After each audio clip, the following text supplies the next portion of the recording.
ఖమ్మం జిల్లా కూసుమంచిలో బీజేపీ రాష్ట్ర అధ్యక్షుడు రామచంద్రరావు పర్యటించారు. కూసుమంచిలోని గణపేశ్వర ఆలయంలో ప్రత్యేక పూజలు నిర్వహించారు. ఖమ్మం జిల్లాతో తనకు ప్రత్యేక అనుబంధం ఉందన్నారు. ఖమ్మం జిల్లా పర్యటన అనేది రాబోయే పంచాయతీ ఎన్నికల్లో నాందన్నారు. గత ప్రభుత్వం బీజేపీ కార్యకర్తలపై తప్పుడు కేసులు పెట్టి ఇబ్బందులు గురిచేసిందని విమర్శించారు. ఖమ్మం జిల్లా అభివృద్ధి బీజేపీతోనే సాధ్యమని రామచంద్రరావు పేర్కొన్నారు.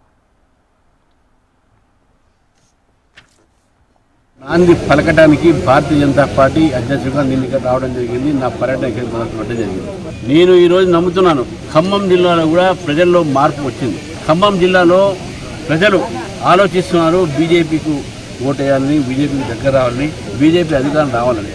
కమ్యూనిస్టులు కూడా ఈరోజు చాలా మంది కార్యకర్తలు బీజేపీలో చేరుతున్నటువంటి నేపథ్యం చూసాం. గత ప్రభుత్వం బీఆర్ఎస్ ప్రభుత్వం కూడా భారతీయ జనతా పార్టీ కార్యకర్తల మీద తప్పుడు కేసు పెట్టి, రాజకీయ పద్ధతుల మీద తప్పుడు కేసు పెట్టి, అప్పటి నుంచి ఇప్పుడు కూడా కేసులు మా మీద పెట్టినట్టు సందర్భంగా ఒక కార్యకర్త ఆత్మహత్య కూడా చేసుకున్నటువంటి ఈ ఖమ్మం జిల్లాలో నేను ఈరోజు ఖమ్మం జిల్లా కార్యకర్తలని, ప్రజల్ని కోరుతా ఉన్నాను.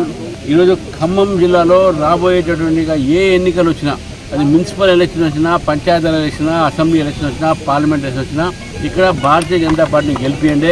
తెలంగాణలో మార్పు చూడండి. ముఖ్యంగా ఖమ్మం జిల్లా ఒక అభివృద్ధి చూడండి. ఖమ్మం జిల్లా అభివృద్ధి కేవలం ఆ అభివృద్ధి ఏదైతుందో బీజేపీతో అవుతుందని చెప్పేసి నేను పూర్తిగా నమ్ముతున్నాను.